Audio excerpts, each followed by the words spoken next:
Welcome to Stories from the Center of the Universe, the podcast about the human experience.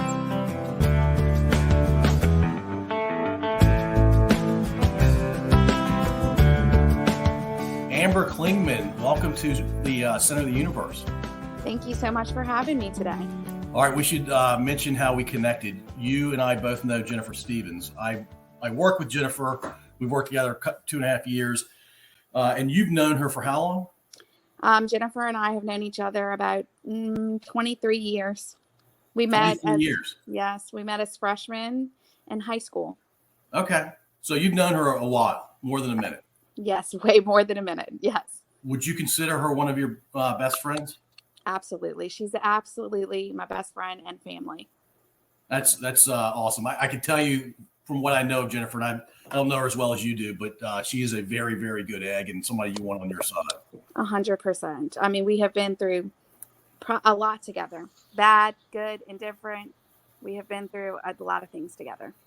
So you are from New Orleans, born and raised, right? Born and raised. I left for a short period of time, about 5 years, and lived in Rome, Georgia, which is right outside of Atlanta, probably from 3rd grade to 8th grade. What is Rome, Georgia known for? Not much. It's a very, very small town. I mean, I don't even know what they're known for. I mean, they had a clock. That's about it. You mean like a clock tower? Like a clock tower, in the middle of Rome, Georgia. But, it was a great little place to grow up for a couple years. Very, country, homegrown people. And then we came home my freshman year of high school. So when you were do you remember being in 3rd, 4th grade thinking that you had moved to a different place and it definitely wasn't where you spent your much younger years? Absolutely. I mean, I was, of course, like any child, I was definitely afraid, something new. How was I going to handle this? I mean, I overanalyzed everything and overanalyzed it back then in 3rd grade. But it worked out fine. I mean, of course, a 3rd grader, we're resilient as much as we think we're not, but we are. But it was definitely a challenge in the beginning. Did not want to leave. I didn't know any different. So. Yeah. Mom or dad, I guess, moved for work. Yes, it was my stepdad, and we had his parents, my grandparents in Rome, and he wanted to get us out of the city. And so we moved up there, and he moved for work. He got transferred. Okay. When you say city, so before you moved to Rome, you were living in the city of New Orleans. No, we were in the outskirts again, Laplace, but, Okay. Which is probably about 20, 25 minutes. But he felt like here wasn't a place to raise a family, and he wanted to go closer to his parents and, a more smaller community, less crime community than where we were. No, I get the urge to want to go to a safer place and wanting to be near another generation of your family that cares about you, right? Right. Correct. Yeah, that's cool. All right. So I was thinking to myself, my question was going to be you in New Orleans, but now that I know you were in Rome, Georgia, I'll still ask the question. When you were like 9, 10 years old, how did you spend your spare time? When mom and dad weren't telling you what to do and you weren't in school kind of thing, how did you spend your time? I'd like to, I was a part of this thing called Rome Little Theater. Okay. I wanted to be an actress when I grew up. Even told my mother, oh, you will definitely see me on a commercial one day. If it's Depends, dentures, I will definitely be on one. Clearly that did not happen for me, but it's not over yet. Okay. But, so I love to do like live theater. That was a lot in my spare time, what I did. At 9, 10 years old, I did a lot of that. What was your favorite part? I was in Rodgers and Hammerstein's Cinderella, and I was a trumpeter, and so this was my first part actually. And all I had to do was stand there and, count to 3 and hold my trumpet. But it was just such a big thing, because it was an adult show and there weren't many children. And for me to have this role as this trumpeter was like so amazing to me, Well, adult theater, it was your first play. Yes, it was great. I loved it. Enjoyed it. You got to miss school. I mean, it was the best thing ever. Well, and now you're on a podcast. And now I'm on a podcast. Look at me. I'm moving Your- up in the world. Your trajectory, you're going to be famous here pretty soon. Oh gosh. That's good. So did you do, were you acting through high school? I did join, like we had a theater program, but I got pregnant. We'll come back to that. Yes, exactly. Yeah, that'll change your lifestyle in a hurry. I imagine. It did. I know it did for me, but I was in my early 30s, and I'm not sure I was ready to have a child in my early 30s. I can't imagine being a teenager. Right. All right. So, anything else besides acting? I'm just dancing. I love to dance.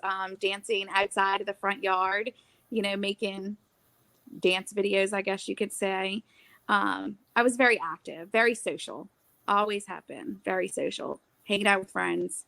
Riding bikes. The normal thing you do at 9 and 10 years old. Yeah, no, that's awesome. And you got to be outside a lot too, I imagine. Yes. I mean, it was a small town. So there wasn't much crime, no really parents worried about. And of course, this is probably like 1993, 94, 95. It was very small town community. Could go outside, walk around the block by yourself, ride bikes, definitely not what we could do now. Did you like school? I did. I was always very good at school. Had to make the good grades. Could not miss school. Did not like to had to have perfect attendance. A little bit of a perfectionist, sometimes to fault. If I did not, I'm very competitive. So like if I did not win, I was a very sore loser. In about everything I did. Still to this day. Did that mean you wanted to be like the number one kid in your grade academically? Not so much academically, but like we would do like speeches. I mean, I would try my best, but I mean, I wasn't the genius, so I would try, but I mean, I would make B's. But like speeches, like we do this thing called the oratorical, and I had to win. I mean, I had to win, and it was like an acting, like a speech, and you had to memorize it, and I had to win. Did you win? I won the first year. My last year, my 8th grade year, my speech was so good that my teacher memorized it. So as I'm up at the podium saying my speech, she was mouthing it, and she messed me up. Oh. And I won 4th place. She was trying to help you, but she ended up not helping you. She did. Not her fault. I shouldn't have been watching her. And I actually did it on New Orleans. I did it on Mardi Gras, and look, I messed up and I won 4th place. I was pretty upset because like 1st through 3rd got to go to the Archdiocesan oratorical. So, and it was my last year. But it is what it is. You got to fall sometimes, I guess. How long was your speech? It had to be 3 to 5 minutes. That's a lot for a middle school. Yeah. It is. And you had to write it, and it had to, like, you would be given topics, and it was always like a different topic, and you had to write on this topic. And then, I mean, it was definitely, and, it had to be memorized. And I mean, a lot of, requirements. Yeah, what was the judging based on? So obviously you had some prereqs where it had to be your own work. You had to memorize it. Was it the smoothness of delivery, how your emotion matched the words you were saying? I think it was all, I mean, you went through certain like steps. So first it was like, a class like speech, and then you would get picked out of your class who was like the best. And then it went to like school wide, or like, the grade wide. And then it would go to like a regional, and then I was in private school in Georgia. And so then it would go to the Archdiocesan level, which was like the highest level, so, and I guess it was on delivery, enthusiasm, reaction from audience, like interacting, because, you needed to interact as well. You had to have a couple of different things. Yeah, I was in high school and I had to give a speech. Everybody went to a private school as well. Everybody their junior year had to write something of their own. We could use like 3x5 cards to refer to, because it was about a 15 to 20 minute speech. And it was nerve wracking. You spent all this time preparing for it.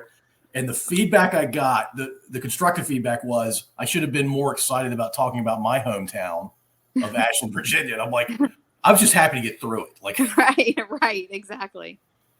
Very cool. So how did you find out you were going back to New Orleans?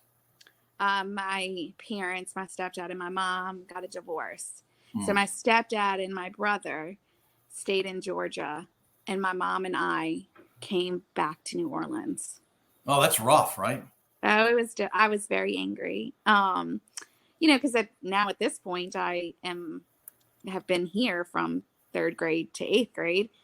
I'm going to high school, and my mom's moving, we're moving to New Orleans because my parents are getting divorced. And my brother he's 8 years younger than I am, and that's his dad. And he's a little difficult of a child. So, and my mom didn't have a job coming back, but she was ready to go back home. She wanted to go back home. And so it was difficult. It was definitely an experience. She wanted to be with her family, and she thought you would be better off with your family given the divorce. Correct. I mean, I wasn't his, so, I had to go with my mom. So, she wasn't leaving me behind. Did you leave the summer after 8th grade or in the middle of the 8th grade year? No, I left the summer.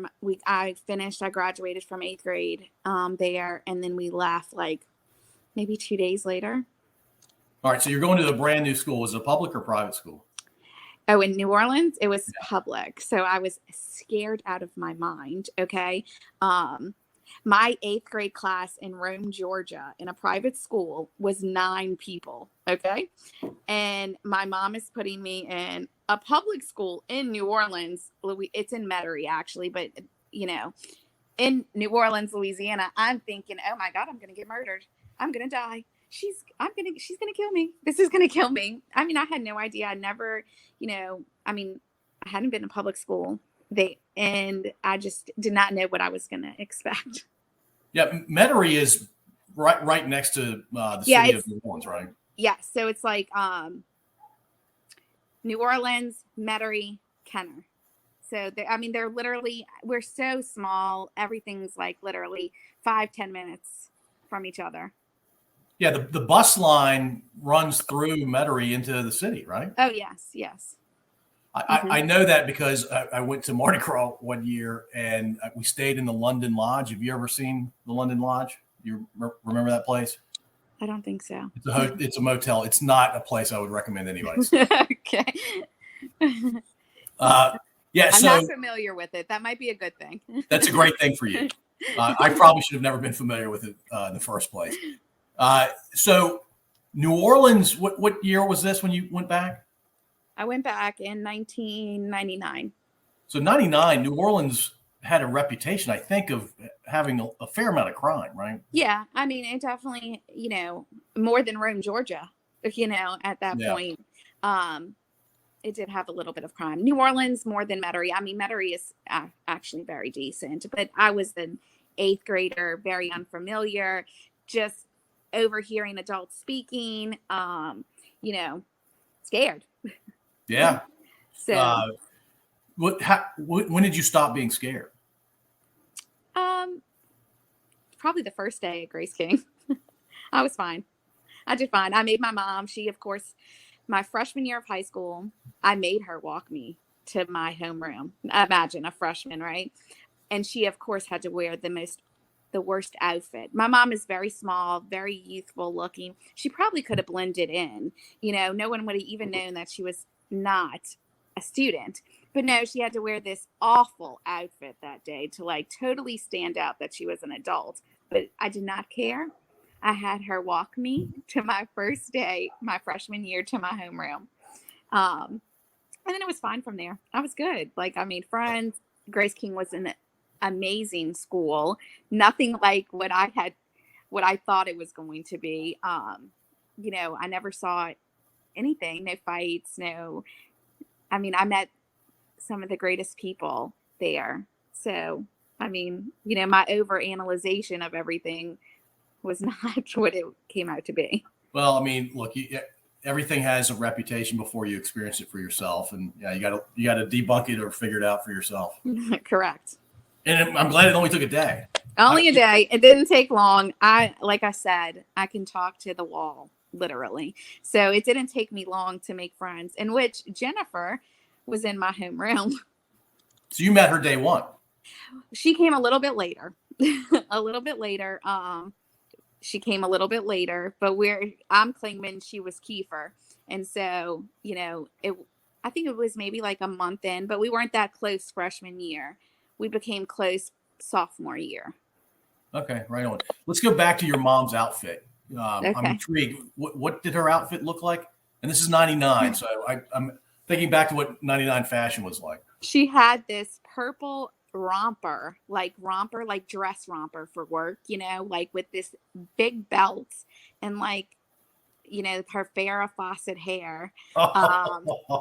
She just totally could stand out. She loved this, it had like shoulder pads in it and everything. Oh my gosh, it was awful. So wait a minute. When you say Farrah Fawcett hair, I'm thinking she had beyond shoulder length and like huge wings. Yeah, 100%. Yes. That is fantastic. Yes. That's how she went. She would like curl her hair. You put those big old rollers all in it. And then you dip the head, you brush it, pull it back over and spray it with her that rave mega hold. Oh yeah. She definitely did that one to me that day. Mom had no problem being noticed. Oh, 100. No, not at all. Not at all. All right. So you and Jennifer get to know each other, and y'all are hanging out in school, after school. What are you guys doing when you have your own time? I was always pretty good. Okay. So Jennifer and I met actually, we met in high school, like we met, freshman year, but we became close through the father of my child. Okay. That's how we got really close. Jennifer and I had homeroom, and she actually happened to be talking about someone she dated. And I was like, how do you know him? And I was like, oh, I don't like that guy, and then we just hit it off from there. It just became a friendship. And then she knew the father of my children, and, the relationship blossomed. So you find out you're pregnant and you're in 10th grade? Yes. I'm trying to think. Yes, I was in 10th grade. I found out November 17th of 2000. So how old were you? You were 15 when you found out? I just turned 15. Yes. Yeah. And then so you're 15 when you give birth. And I'm 15 when I give birth. Yes. So what is going through your mind in the days and weeks after you found out you were pregnant? So I was at a friend's house, and I had never taken a pregnancy test before. And this girl was like, oh, I think I'm pregnant. And she's like, I think I need to take a pregnancy test. So we go to this store, Walgreens, in a bad, terrible neighborhood. How I was allowed to be here, I have no idea. And they stole, I did not steal, but they stole the pregnancy test. And so they stole two. So I was like, oh, I'll take one just for the fun of it, right? Like, just to do it. I'd never done it before. And so she takes hers, I take mine, and they stole them. And they're like, is it 2 lines you're pregnant or 1? And I'm like, I think it's 2. And my friend Liz is like, you sure? And I'm like, I'm pretty positive. She's like, well, the other girl's like, well, mine says I'm not pregnant.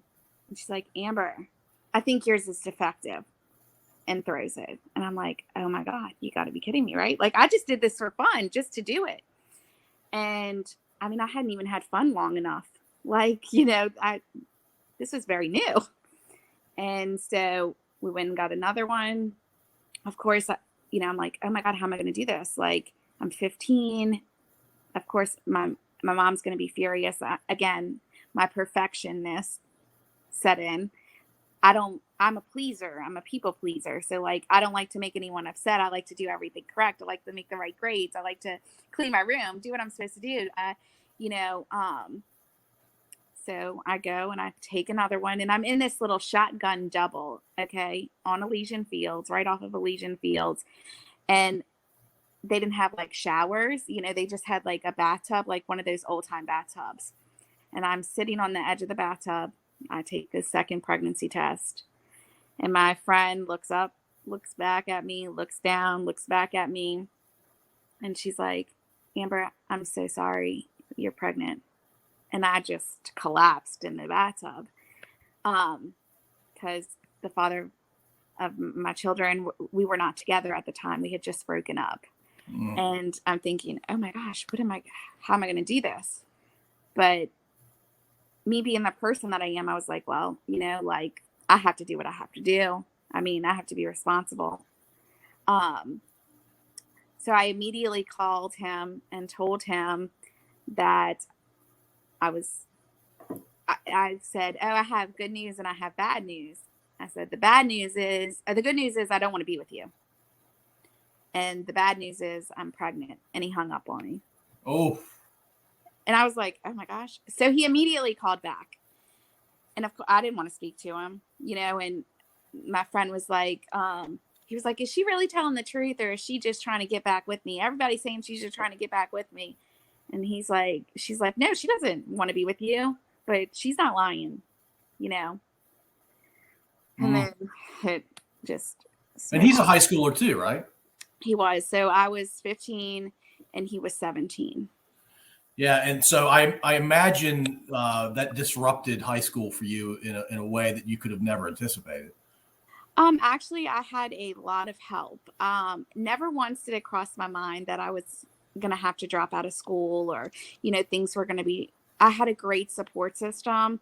The father of my children, his name is Matt, and his mother was a very huge help when, I had my son. I never had to miss school or worry about dropping out or any of that. And, my mom was a very good support system, but Miss Wanda really, she took on a very big role in my life.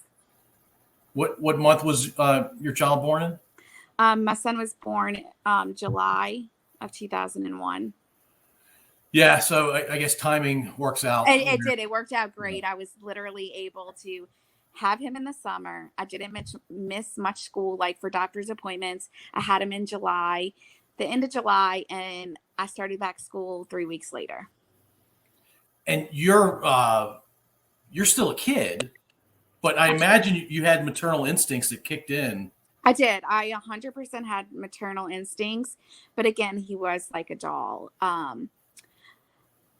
Miss Wanda, she taught me how to be a mother, the right things to do. She was there. I thank her a lot for, showing me and being there. Because again, I was only 15 years old, so that, yes, the maternal instincts were there, but the knowledge was not, so she really helped me. She babysat. She showed me how to give a bath. She showed me how to feed him properly. She made sure that, I was doing everything correctly. There were certain rules that had to be followed. Like there was no like, oh, Amber could just get up and go out and she was going to babysit, I had a baby that I had to take care of. Yeah. You were primary and you had to coordinate. Oh, 100.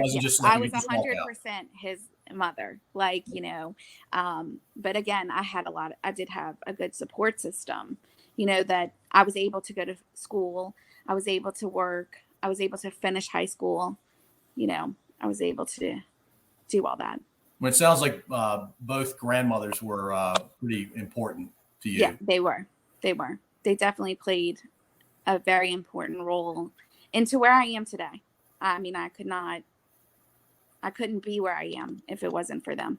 And they're still a big part of your life? Oh, yes. 100%. Yes, they are. You said Miss Wanda? Miss Wanda, Mamu. That's what they call her. Yes. Look, she actually was living in my garage.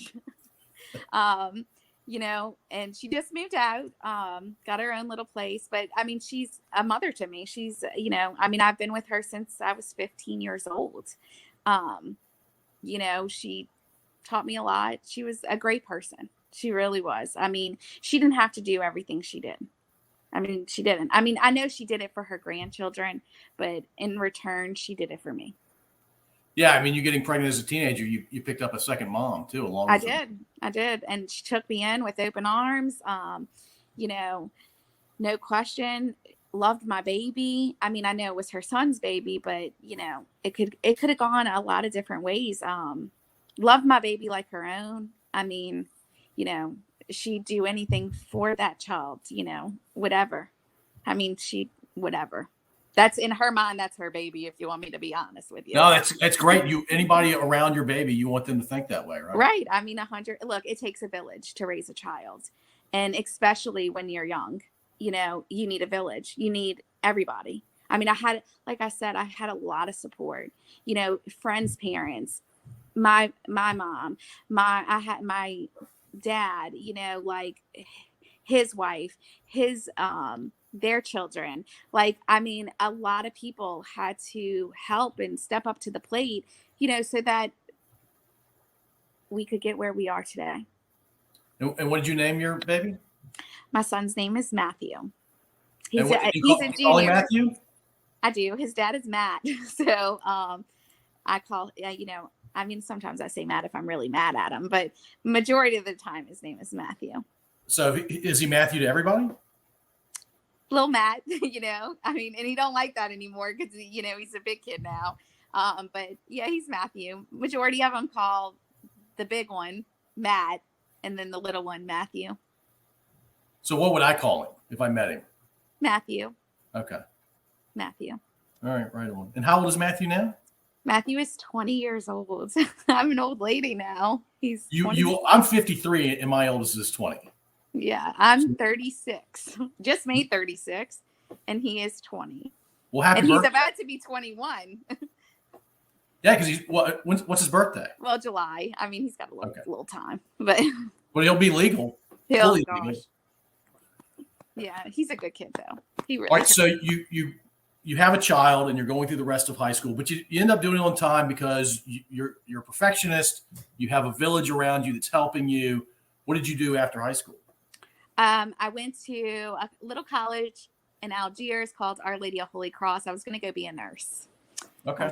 Going to go be a nurse. So I immediately went to college after. I mean, I worked for a chiropractor. I started working for a chiropractor in high school, my senior year. So you could go to school like half a day and then you work the rest of the day. Like, it was, like early release. So I did that. And so I loved the medical field. So I wanted to be a nurse, and Miss Wanda is a nurse. And so I, saw that I could, work my schedule out and be a parent to my son and make a good living. So I did that. Well, I flunked out. I was working, going to school, working 40 hours, going to school full time, had a baby. I barely saw my son because I was either at work, driving across the river to go to school, or I don't know, trying to get a couple of minutes or in the car, literally. So I stopped. I started waiting tables at a restaurant so I could be off all week, coordinate my schedule around my son's schedule, and then go to and work on the weekends, work doubles. I would work doubles on the weekends and wait tables. And when you say cross the river, you're talking about the mighty Mississippi, right? The mighty Mississippi, yes. Yeah. Sorry, I threw the I off. I don't know why I did that. That's not I did there. I was going back to the 1880s or something. I don't know what that was all about. You're good. All right, so you're waiting tables. You're raising a small boy. The village is helping, but like you're probably tired a lot, I imagine, when your son was a lot younger. Yes, I'm very. I mean, I'm just, you're getting through the days, literally, trying to make it work, trying to manage. All right. So when you failed out of school, and I don't know how you even attempted to do what you were attempting to do, but it doesn't work out. Does that mean nursing was kind of done forever? No, I took like a semester off, and I switched schools. I went to Delgado, which is a community college, and I switched, and I pursued the nursing as well. Again, trying, and then I got pretty close, got my grades back up, and I got pregnant again. And I was 19 years old. Okay, so Matthew was what? 4. 3 or 4? Yeah. He was 4 years old. I got pregnant again. I still continued school. I was going to finish. I was almost applying for nursing school. And then we had Hurricane Katrina hit. Oh. And we were uprooted. The big one and I were not together. So he took my son to Missouri, and I went with his mom to a little town in Effie, Louisiana. Our home was destroyed. We came back to nothing. Nowhere to live. I mean, we were living in a gutted home pretty much for a while. How many months pregnant were you when Katrina hit? I was about 5 months. 5 months pregnant when Katrina hit. And then when you went to the other town, how far north was that away from New Orleans? It's about 3.5 hours. Yeah, I mean, basically the southern half of the state of Louisiana was just... I was annihilated. Wrapped. Yeah, we were done. I mean, and the reason we were behind a canal, so the reason we got so much water, they didn't turn the pumping stations on, so we had all this like dirty water, like this soot kind of water that was coming in. I mean, it was undescribable. You will never forget the smell. You will never forget what you saw when you first drove in. It's just everything you owned was ruined except the things you took that. And hurricane people are, Louisianians or whatever. We take 3 days, because it's like a mini vacation before Katrina. It's like a mini vacation. You take 3 days. And, you come back and everything's fine. And so you took 3 days and you straightener and you blow dryer and a little bit of makeup, and that was it. And so you knew it was going to be bad. We couldn't go back for a whole like a week and a half. You couldn't go back to New Orleans. You left just before the main part of the hurricane hit. And then you're told you can't get back to where you live for a long time. That's what 10, 11 days. And then at that point, like no one is there. You can't get in touch with anyone, and you have no idea what you're even going back to. Like, is your house there? What's there? Like, how bad is it? You have no idea what it's gonna. I mean, and then my son was supposed to start pre-K. Could not start pre-K 4, it was crazy. So when you came back to where you lived, what did the place look like? Mold was everywhere. Mold was on the sofas. We had, things were just uprooted. The water had come in probably about a foot, but enough to like rearrange things, rearrange furniture, enough to put enough mold throughout. Well, you had been gone a week and a half. The water just sat. And again, we were behind the canal. So all that canal water came in. And it was just like, dirt, soot, like, oh God, disgusting. Like and like trees looked dead. It looked like an old ghost town. Like when you drove through, like it was awful. So the structural part of the house was intact, it sounded like, but you just had standing water for a week and a half. Yes. The structure was there. We just had standing water for a while. Did plumbing worked? Electrical didn't work? No. No plumbing at that point.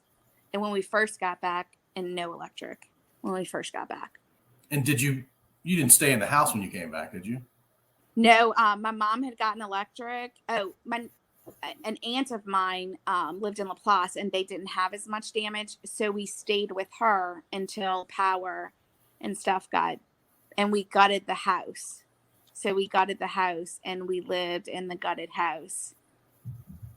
Because you had things worked, it just wasn't the kind of home that you wanted to live. No, you had like mice coming in sometimes. Oh God, that's so embarrassing. But because your walls are totally and completely open, like you can see everything. They cut 4 feet up.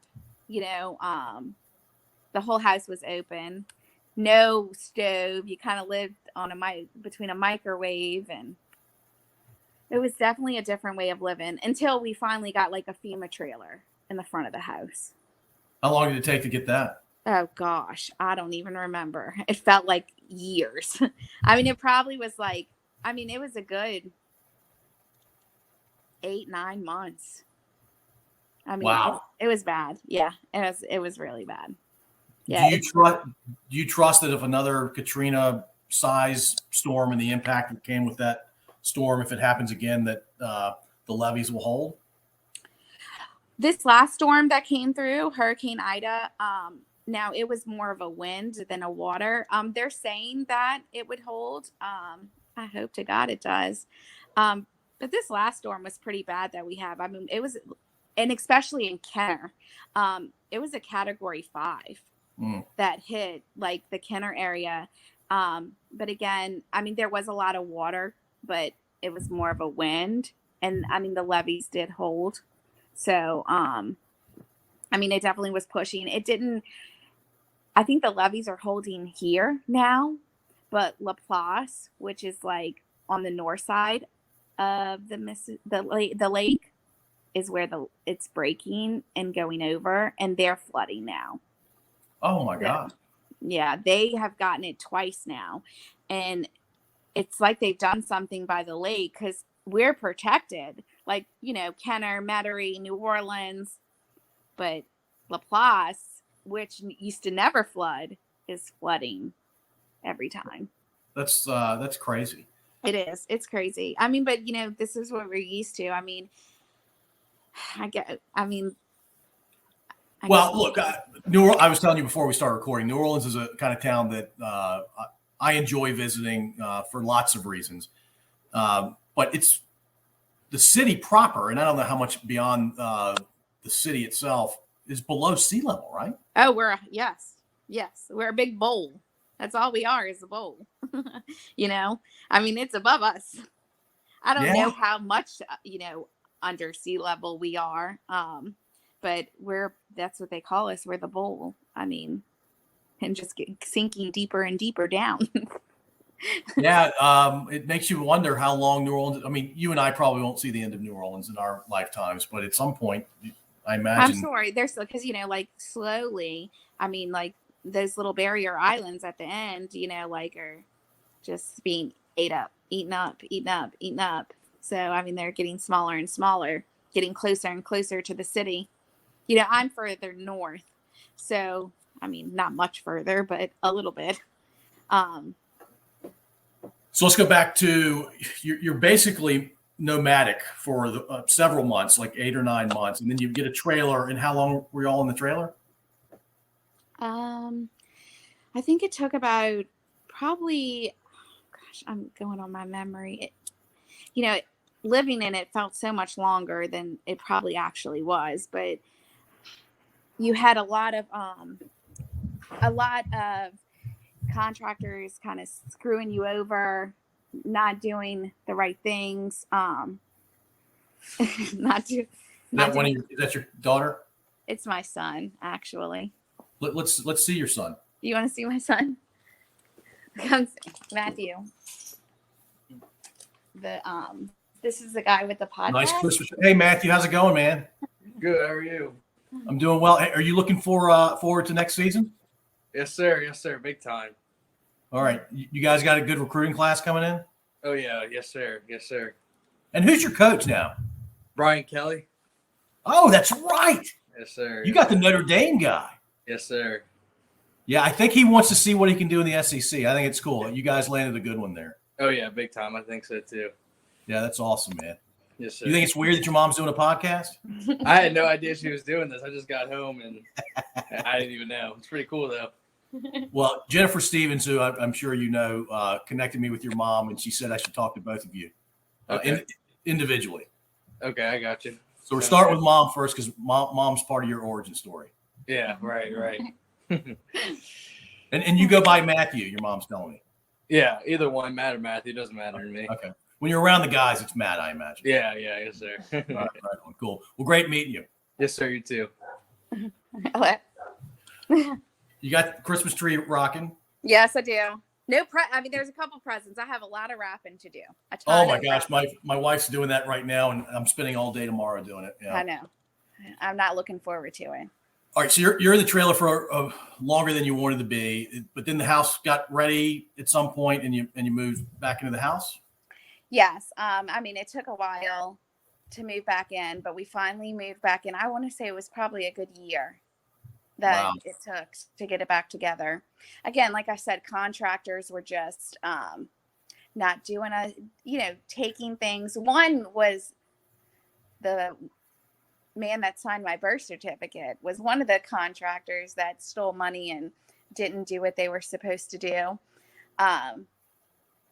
It was just not a good situation. You mean when you were a baby, that birth certificate? He's not my biological father, which I found out later in life, but he is the man that signed my birth certificate. And the name I carry is Klingman. So you have his last name. I do have his last name, but he is not my biological father. And he signed as if he was, and then he was one of the contractors that wasn't a perfect contractor. Correct. I know. Terrible, right? I mean, this sounds like a movie, maybe. Amber. Oh gosh, let me tell you, I think I'm 5 Lifetime movies all rolled into one story. Okay, like if I really got down and dirty with it and told you everything, you might have a heart attack. So. Yeah, you don't know me that well yet. Right, exactly. You might have a heart attack. You might be like, oh gosh, I don't know where I'm going. All right, so was Matthew in Missouri when all this was going on? Yes, Matthew was in Missouri with his dad during Hurricane Katrina, and then they came back to New Orleans. Like, we did not expect Katrina to be what it was. So he had a place to go, and I hadn't really figured out a place to go. And he took Matthew kind of without permission, but somewhat permission. And it just wasn't what I expected, like, oh, he was going to be gone again 3 days and come home. But that is not what happened or occurred. Well, and not coming back after 3 days is entirely about Katrina, right? Right. Yes. Yeah. I mean, no one could come back into the city unless you had like a pass or something like that. So, do you live in that house now? No, I do not. That was actually his mom's house is where I lived at that point. Gotcha. Okay. Mm-hmm. All right. So when did nursing not be a thing anymore? I got pregnant again, and I lost my baby when she was 2 weeks old, 14 days old to the minute, actually, from something called adenovirus, which is kind of like what we're going through right now. It was a common cold. It was not very common at that point. She was the 10th person in the whole world to ever contract this through as an infant. They had no idea. It took them 9 months to actually figure out what she had passed of. She got sick. Let me start from the beginning. So she got sick on her 12th day of life. And we rushed her to the emergency room. Her pH level was like at a 6.9, which is like knocking at death's door. So they told me if I would have waited like 10 more minutes, I probably would have had a dead baby on my hand. She was immediately intubated. And then she wasn't getting better. They weren't sure what was going on. She was pulling a gram-negative rod infection, which was like E. coli. So they didn't know if she had gotten it through delivery, I had gone to the bathroom and she wasn't cleaned properly, or, she had gone to the bathroom to delivery and wasn't cleaned. If, when she was changed, if like somebody didn't wash their hands, because the culture was pulling E. coli. So then she was moved from this. We were at Lakeside Hospital, which is a local hospital in Metairie. Now, again, this is like a couple months after Katrina. So not everything was opened back up yet. This is March of after Katrina, 2006.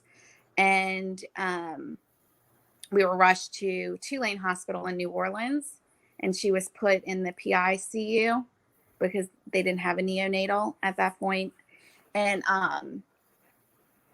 she had to be put on ECMO, which is where they cut your main artery to your brain.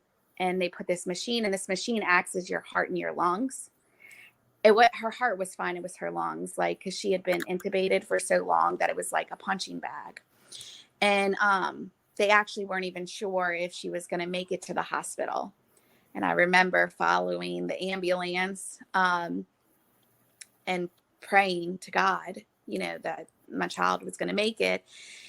And the nurse there was like, this man has bagged someone for hours. He's going to get her there. He'll get her there. And of course, the ambulance beat me there. And I had to, oh, did she make it? Because again, they weren't sure if she was going to make it. And the gentleman told me that she had made it. And all I could do was hug him. She made it there. And she was immediately rushed into surgery to do the ECMO. And she came out of surgery fine. I didn't leave that night. For some reason, I was able to sleep. Like God had kind of like, okay, you have to rest, like go to sleep for like maybe 2 hours. My son had a field trip the next day, and I'm a very anxious person, so I didn't want him to go by himself. It was his first field trip. He was in pre-K 4. So his mamu was supposed to go with him. And, I was going to stay back with the new baby. Well, she sent him off, and she came later because she knew I would get very upset if I knew that she did not go to the field trip with him.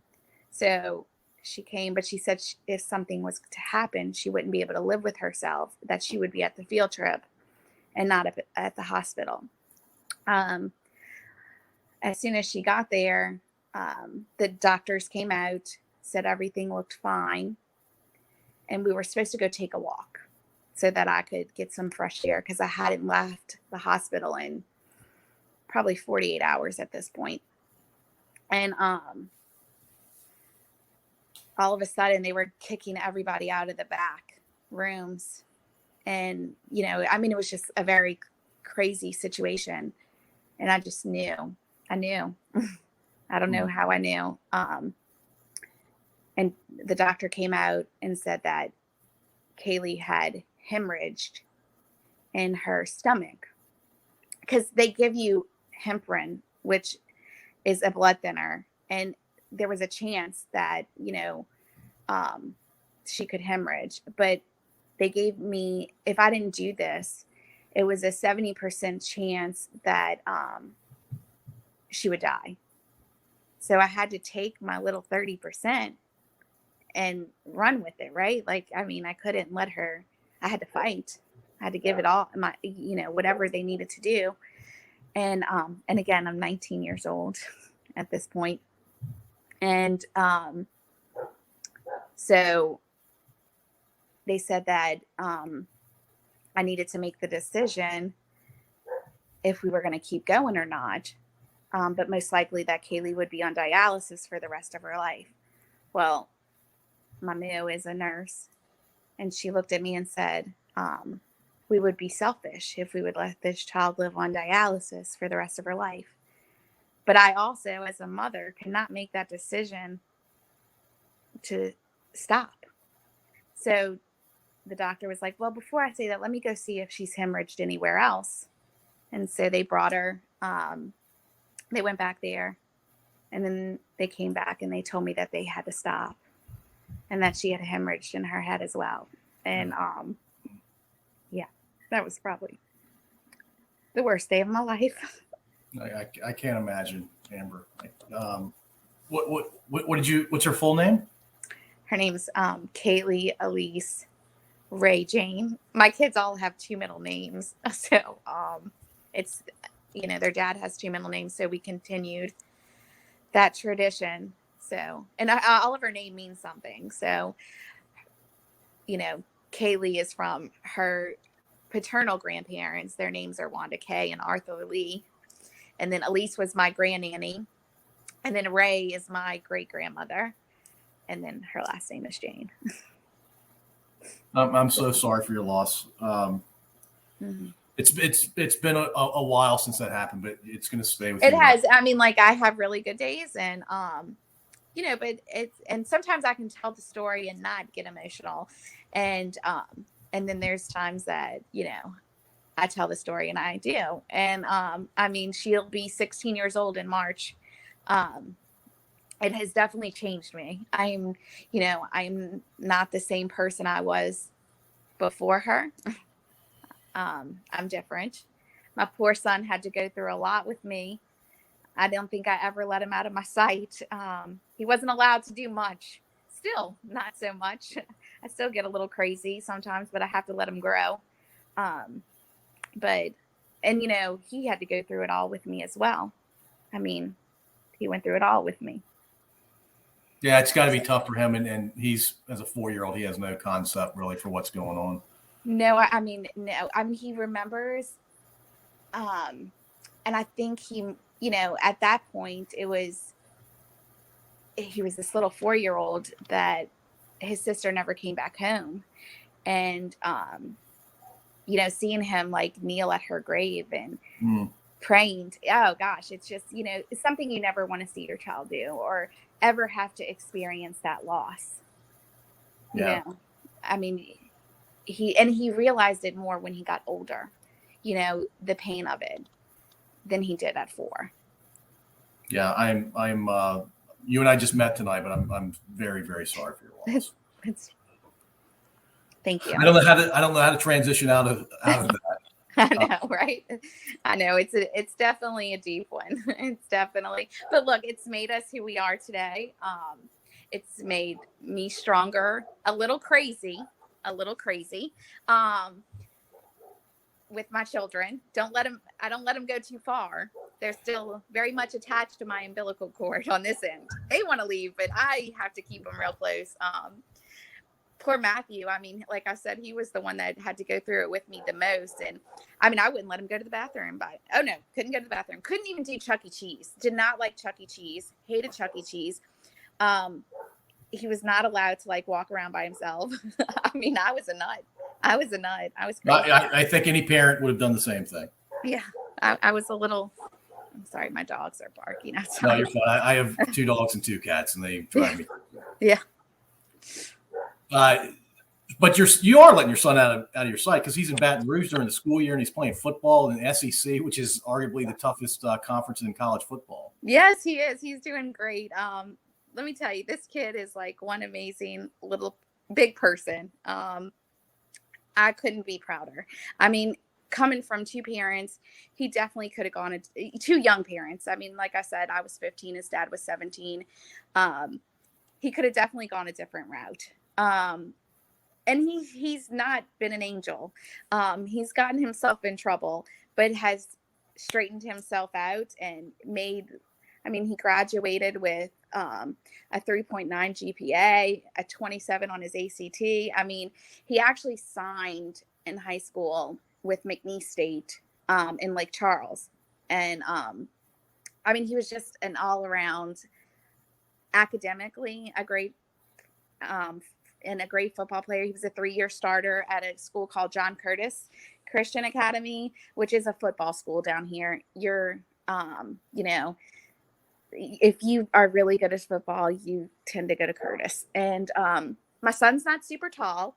I mean, I'm his mother and I'm about 4'11". His dad's 6'3", but again, unfortunately, I'm his mom. Wait a minute, you're 4'11" and his dad's 6'3"? Yes. Yes. I thought I had was near the record. There's a bigger height difference in his parents than my wife and me. I'm 6'4", and my wife's 5'2". But y'all. Oh wow! Oh wow! Yeah, his dad's 6'3". I'm 4'11". We look like perfect stairs. I mean, we were really hoping he was going to get to his dad's height, but again. Yeah, I lost the sound for you, Amber. Hello? Yeah, you're back. Okay. Unfortunately, he got right in the middle. He did pretty good.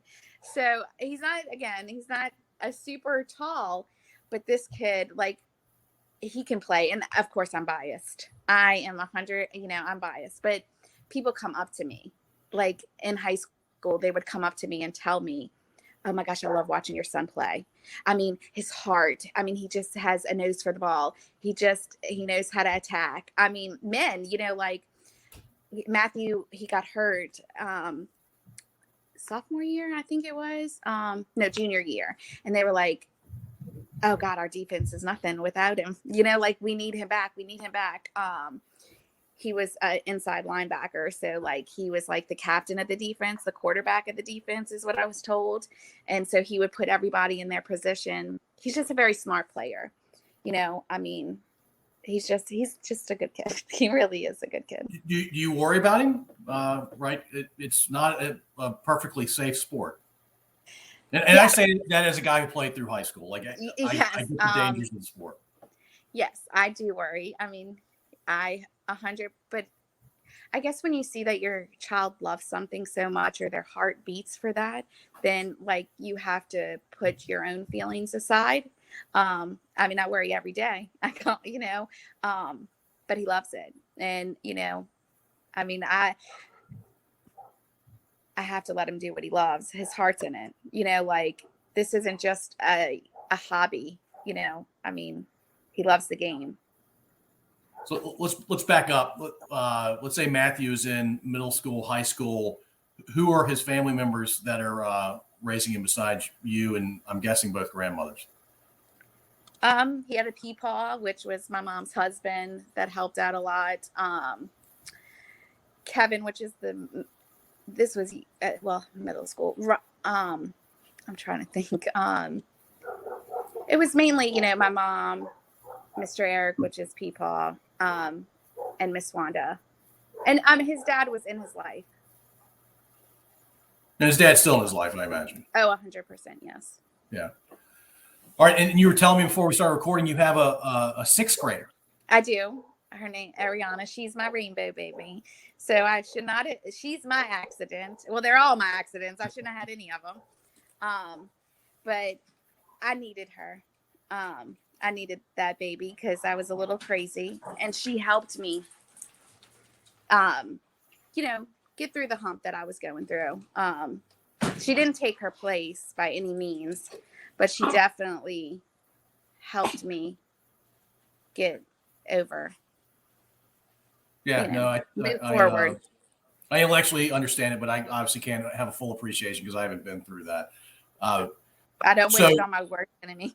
Oh, I can't comprehend how you made it through all that. All right, so nursing wasn't going to be a thing, but you're working, right? You got back into the workforce at some point. I did. Well, I graduated from college, so I switched. I got out of nursing, and I said, well, I can't wait tables for the rest of my life. Again, I can't do this. I have to get a big girl job. So, and right before I got pregnant with Ariana, I graduated with a degree in accounting. And I got it in a year because I had a lot of prerequisites and all that. I got it in a year. I graduated December of 2008, right? Yeah, December of 2008. And I started working. I got my first real big girl job somewhat in February of 2009 for a general contractor.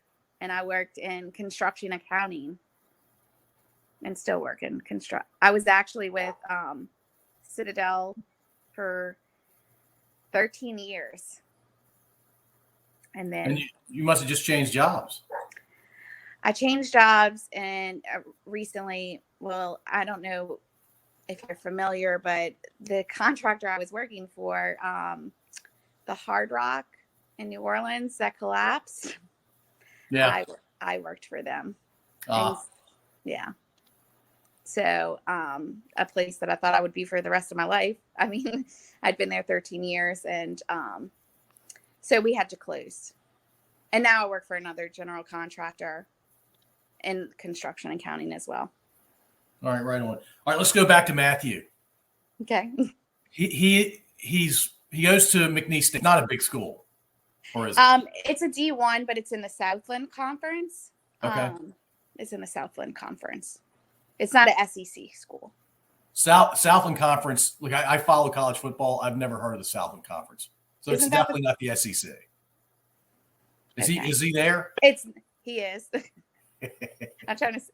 It's not the SEC. It's just I know it's D1, but it's not. It is the Southland Conference.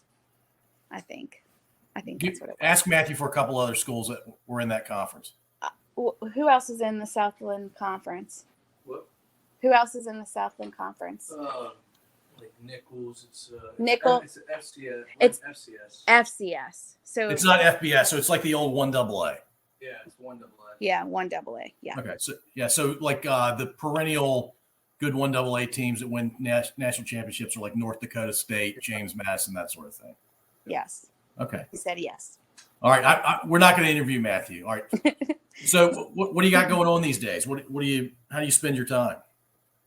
I work a lot. I go to LSU football games, go Tigers, right? I go watch him. My daughter plays volleyball. So we do a lot of that.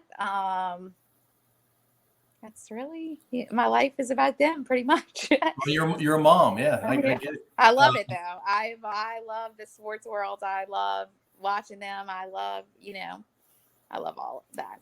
So volleyball, I imagine, comes with weekend tournaments. Oh yes. So she's in club ball, and it's very demanding. I mean, practices 2-3 times a week, tournaments on the weekends, but she loves it and she's pretty good at it. And, we're working on, now it's her turn. It's her turn. She's had to, always kind of be in Matt's shadow. So now she's like an only child. He's gone. He's in college. It's about her and her sports and her things. And, of course she picks the girl version of football, in my opinion, like it's at the same time football is. I'm like, what are you doing? I really wanted her to be a dancer, but, she's a sports girl. So. Well, my kids did track for a little bit and they did gymnastics, and there's a lot of waiting around for those two sports. Is volleyball the same way? Like in a weekend tournament? Yeah, sometimes. Yeah. Like if you play 3 sets and then you have to like wait and then let the next 2 teams play and then you play the winner. Yeah. So it's a lot of waiting. A lot. Do you travel out of state for it, or is it still in state? We're still in state. The furthest we've gone is like, we've gone to like Mobile. Like we're supposed to go to Mobile we go to Alabama, but that's like a 3-hour drive. Yeah, I was gonna say it's not too far away. No. All right. So, what are your plans for the future? You think just be an awesome mom and then you'll see what happens? I guess so. Hopefully I find myself a husband one day. Hopefully, because I do not want to be the old lady with 100 million dogs, because I don't do the cat thing. I have dogs. So hopefully that'll be in my future one day. Yeah, it's tough working full time and raising a 6th grade. It's difficult to fit that into your life. I mean, and then I'm busy. I mean, and I don't have time for that right now. So getting there. It's getting there. My kids are my life is a whole lot easier. They take care of themselves. Again, my son is in college. My daughter's in 6th grade. If I don't want to cook, I don't have to. If I don't want to, I don't have to give no baths anymore. Life is pretty nice and it's pretty easy. And, it's kind of. It was awesome when my youngest was able to feed herself. Right. You're like, oh gosh. I mean, sometimes I'm like, oh my gosh, I was here by myself for a minute. I was like, oh my God, what do I do with myself? I was jamming to some Christmas music, singing, I'm like, oh, this is, but it's weird for me. I'm not used to it. I always have someone here. Super unusual, right? Yeah, super, very. So I don't know. When they all leave me, I don't know what I'm going to do. You'll figure it out, I imagine. I hope so. I better have a husband by then. I mean, I'm getting older. Okay. Like, I don't know that I can help you on that front because I've been married. No, you don't have to find me a husband. I'm not. Look, anyways, I run. As soon as I think, I run. So I'm like that runaway bride. I'm too scared anyway, so it doesn't matter. All right. So sometimes have a co-host. I call him my occasional co-host. He's wasn't able to join us tonight, but he asks a question at the end of every episode. So I'll ask you the question. It's meant to be a little more revealing about your personality. Okay. It's not a hard question. All right. So you get to host a talk show. It could be a daytime talk show. It could be a late night talk show. And you get to decide who your 3 guests are going to be. One's going to be a female, one's going to be male, and one's going to be a musical group or a musical soloist. They can be from history. They can be people that are close to you. It can be people that are famous. You can entertain your audience. You can make it thought-provoking. You can make it whatever you want it to be. It can be just for you. Who would your 3 guests be? Well, definitely Patrick Swayze. Because Swayze's your male guest. Patrick Swayze. He did a little singing at one point. He did do a little singing. He is like, I just always loved him.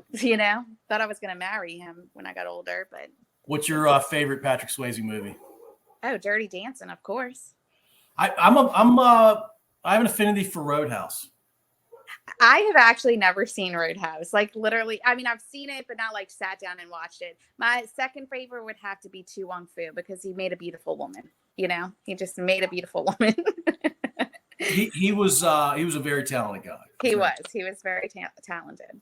And he seemed like a really good guy too. That was the I image. think so. And he's not that tall. He wasn't that tall either. He was kind of. A lot of those actors in Hollywood are not tall. I know. I was shocked.